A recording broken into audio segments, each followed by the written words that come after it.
Hi everybody, since you just finished essay number 1, I'm recording a new video on essay number 2. I'm going to have to talk kind of fast because this thing only records for 15 minutes at a time, so we'll see how it goes. I created a PowerPoint so you can follow along with me, so let me pull that up here.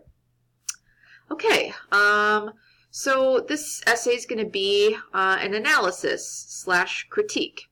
So what does it mean to analyze? Analyzing means breaking something down. You're going to be taking cohesive text like an article and thinking about how the parts are being used to support the overall meaning or argument. The goal is to think about how a writer is making an argument and whether or not you think it's persuasive. An analysis is going to involve interpreting and drawing conclusions based on the evidence that you're given. And then finally, an analysis must offer proof as to why you interpret the text as you do. And in your essay, this proof must come in the form of direct quotations from the article. So this essay that you write has to have quotations to help support your points. So I want to differentiate here between analyzing versus summarizing. You're going to be doing both in this essay, but sometimes people think that they're analyzing when they're really summarizing. So let's look at the differences here. In a summary, which you're probably more familiar with, you're discussing these major points. If you're summarizing a story, you're talking about these major plot elements. A summary is going to be comprehensive. It's going to talk about this thing from beginning all the way up to the end.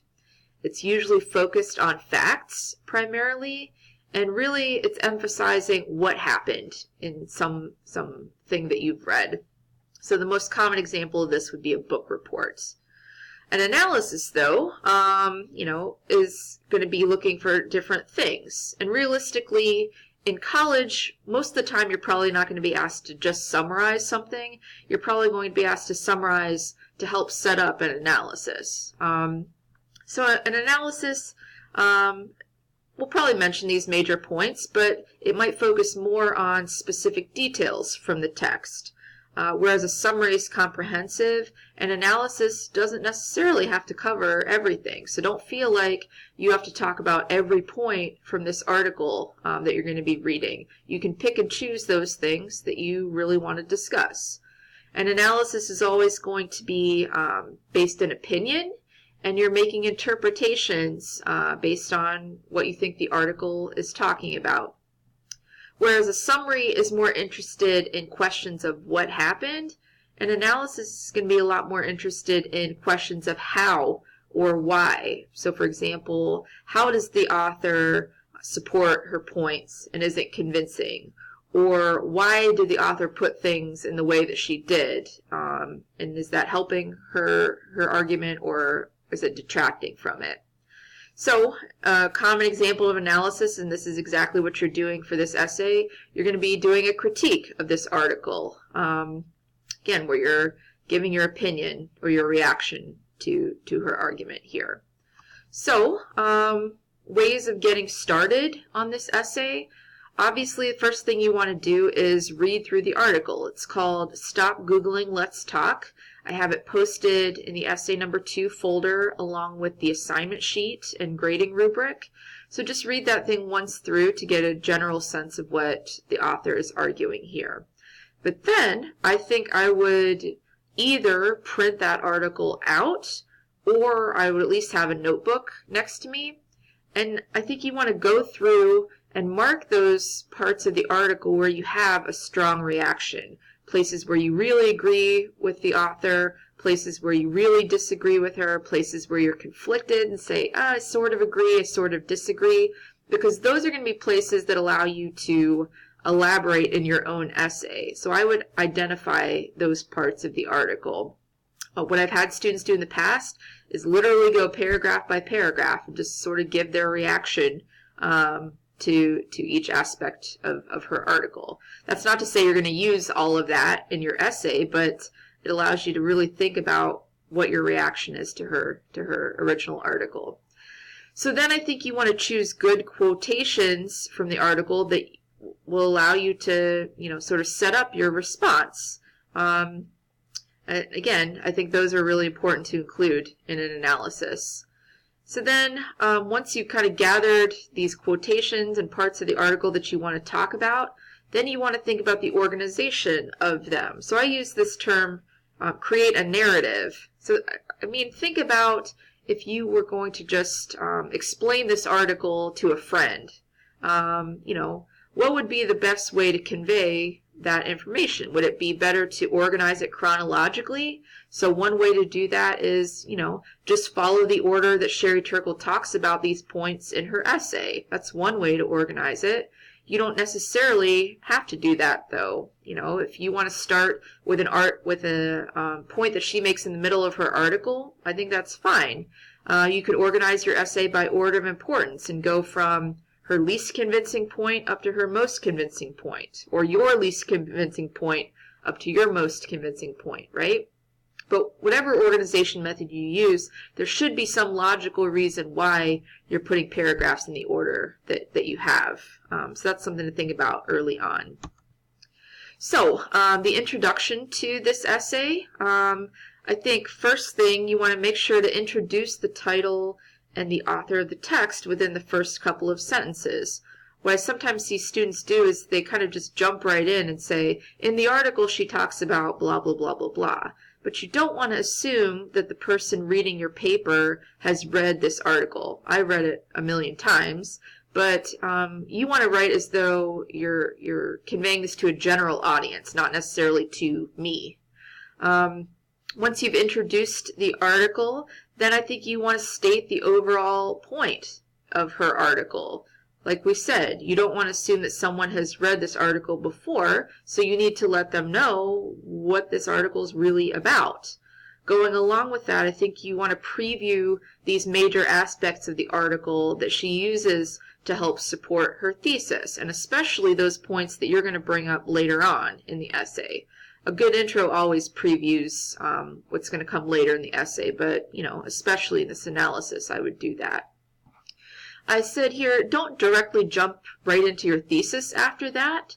I would take a sentence or two and kind of hint at what your impression of the article is, but it sounds kind of strange if you go straight from this kind of summary of the article directly into your thesis. Take a sentence or two to kind of connect those parts together.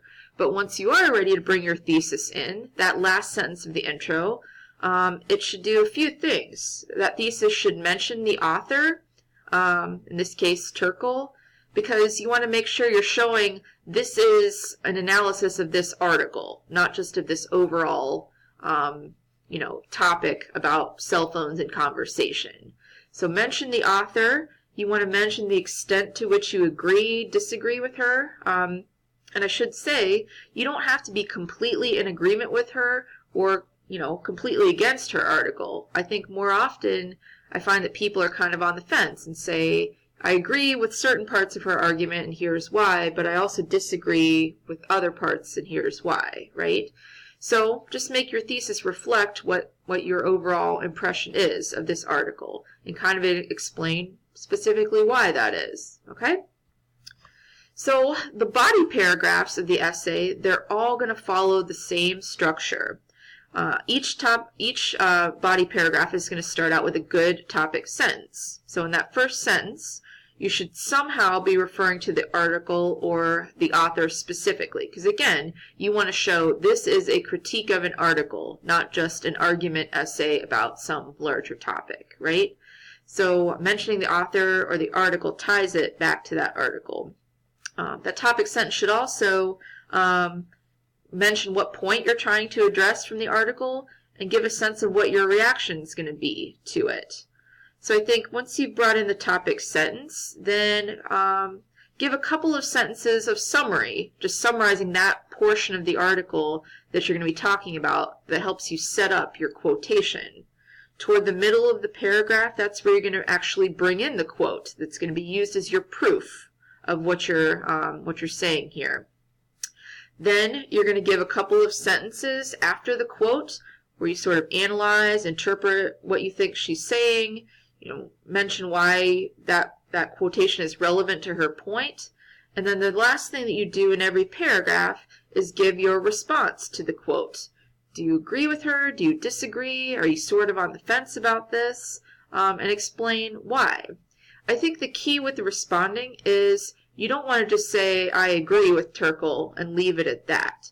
You want to respond and then take it somewhere different, right? So even if you're agreeing with something that she said, maybe give a real life example that she hasn't mentioned that kind of confirms that you think she's right, or take it somewhere that she hasn't in order to make that response more interesting. Okay. So some tips on bringing in these quotations, because again, they're really important. That's something that I'm looking at when I grade this essay. Don't start a paragraph with a quotation, and don't end a paragraph with a quotation either. A good quote should always be sandwiched in between your ideas. It should always come somewhere in the middle. I said you want to contextualize the quote. So who's saying it? What's being talked about in that part of the article? This is where that summary stuff comes in. Otherwise, it sounds very kind of disconnected. Before every quote, you want to give some sort of lead-in. So I give you a couple examples here. Turkle insists that, quote, or the article questions, quote, just something so that you're not starting with the quote itself. Because again, that sounds very kind of abrupt if you do that. A quote always needs to be explained, even if it seems like it's straightforward and obvious. You can go beyond stating what it literally means and discuss why it matters, or why it matters to the author's argument here.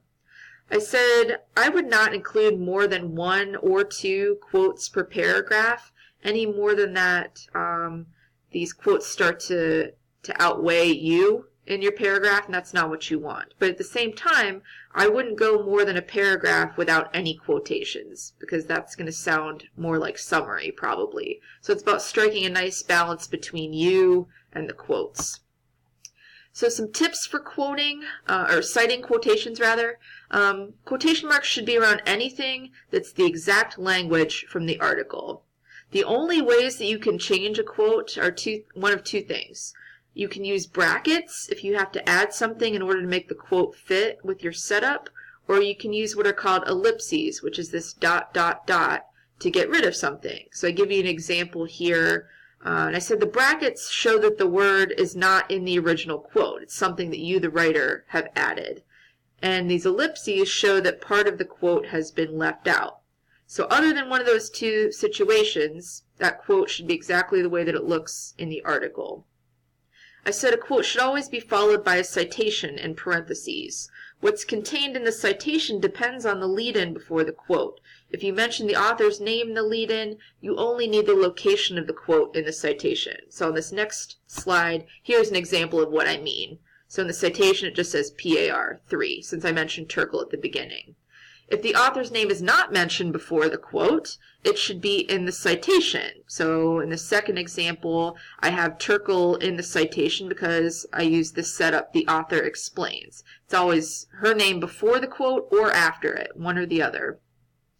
Generally, you're going to use page numbers in the citation, but if there aren't page numbers, then use the paragraph number with the abbreviation PAR. So in this Turkle article, I don't think that there are page numbers, so you're probably going to end up using paragraph numbers. And again, you're just going to quote or count down which paragraph that it's in and use that abbreviation PAR. If there's no author for a text, there is for this one, but if there's no author for a text, the citation would just include the first important word of the title in quotation marks. So I give you an example of what that would look like. Notice that the period is always going to come after the citation, not in the quote itself. And then finally, for this essay, since you're just using one article, you don't need to include a works cited page here. That's fine. We'll do that for later essays. So last thing, ideas for your conclusion. I think you want to reiterate your overall impression of the article and why you think what you do. Maybe discuss the big picture beyond the article itself, like why does this issue that the writer's bringing up matter in a larger sense, and do you think it does? And then maybe talk about what does the future hold? What consequences do you foresee with this situation? What should we do about it? So again, those are all ways to conclude your analysis. So good luck. As always, email me if you have any questions, and I'll talk to you soon. Bye.